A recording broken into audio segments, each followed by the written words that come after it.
Well, George, first off, just congratulations. I'm biased, but well deserved in my opinion. You said this award is something that means a lot to you, and I know that you give so much and you fill other people up. But what kind of joy do you get from giving back the way you do? Um, for me, it's everything in life. It's what I wake up for. It's what I live for. It's what I want my kids to see me, who I am as a father, as a person. It's bigger than basketball, like you said. We're more than just an athlete. We're human beings, and it's something that the world, needs, especially with the hiatus that we have right now, with everything going on and all the hatred that's been going on. To have just people do for others and respect others is something that is a huge, I know, thing that we need more of in the world right now. So it's been me. It's something that I breathe every day, and I enjoy doing it. You received this award alongside Harrison Barnes, Jalen Brown, Chris Paul, Dwight Powell. How much respect do you have for what they do in their communities and within the league? I mean, I have a lot of respect for all those guys. All those guys have done phenomenal jobs in their communities and places that they play.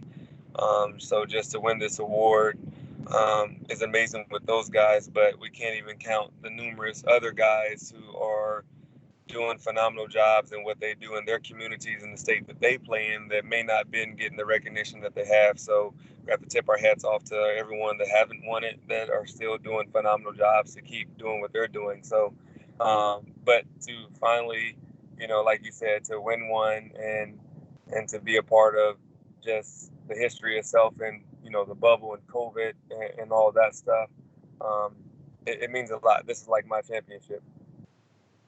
Most recently, you talked about the bubble. You really were one of the catalysts for the team's decision not to play in Orlando. What did you all hope to get done by not taking the court that day? Well, we really hope for just people to stop and just think about life itself. Think about all the humanity things that we always talk about. This is a land of the free and things like that. That it wasn't like that. So we wanted to put everything on hold and let everyone know that this is not who we stand for. We stand for equality. We stand for freedom. We stand for free of speech and things like that. And I felt like with everything that was going on in the world, that we were losing sight of all that stuff, and we didn't have any humanity that was going on. That's what we wanted to bring to attention. That basketball is something that we're just blessed to play. At the end of the day, when we take these capes off, we're human beings just like everyone else out there that's getting gunned down and who's getting wrongfully convicted and all those things. So we want to just stand for something.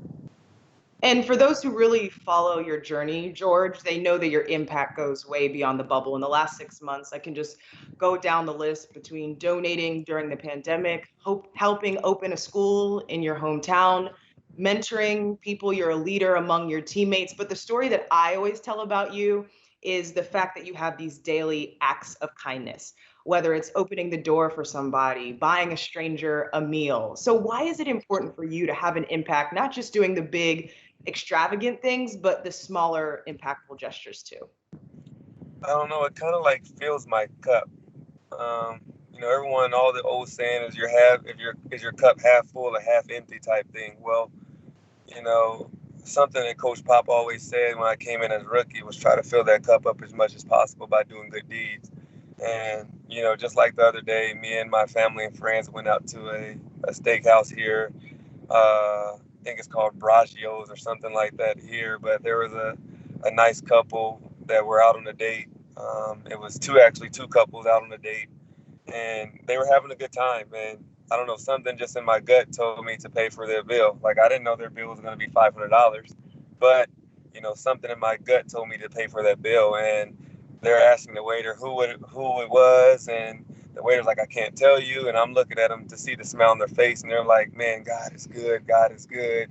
Um, that's what it's all about. It's about seeing other people happy, seeing other people, smile, and hopefully, you do that for them and they, reciprocate it for someone else. And that's how you want it. You want it to be a trickle effect where it affects other people because someone does something nice for them and they do something nice for someone else.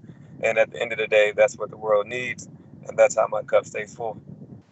I love that, George. Okay, so for a man who does so much, where do you go from here? What's your next move, and how are you going to continue to impact people? Well, right now I have an event coming up this Sunday at Ground Control San Antonio here in San Antonio, Texas, where I'm inviting 100 kids from the Boys and Girls Club and the Roy Mass Youth Alternative House. So just come out and have a good day. I'm going to talk to them, hand out prizes.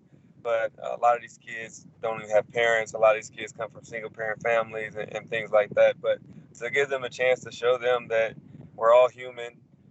No one's perfect in this world. Let's just smile. Let's enjoy each other. Let's love one another. To do that, putting together, a lot of kids here in San Antonio won't be able to do trick or treating this year due to the COVID. So, me and my team right now is trying to figure out, something that we can do to put some smiles on kids' face. So, we rent out this big parking lot, and now I'm in the process of trying to talk to a couple different businesses, maybe 15 to 20 businesses, to come out and have their work truck that's wrapped, a van, or they can set up a tent where we can, have people come out and do like a trick or trunk, a trunk or treat, whatever it's called, drive through, trick or treat type of event where, we're going to have costumes on, we're going to have music and DJ out there, and all these businesses are going to be passing out candy. So, kids that may not be able to celebrate Halloween this year can come out and get a basket full of candy, and making sure that everything is still fun and safe. So just trying to do things that, put smiles on people's face. George, the work never stops for you. I appreciate who you are, all that you do. Again, thank you so much for your time. I know you got a lot going on, so appreciate it. Thank you so much.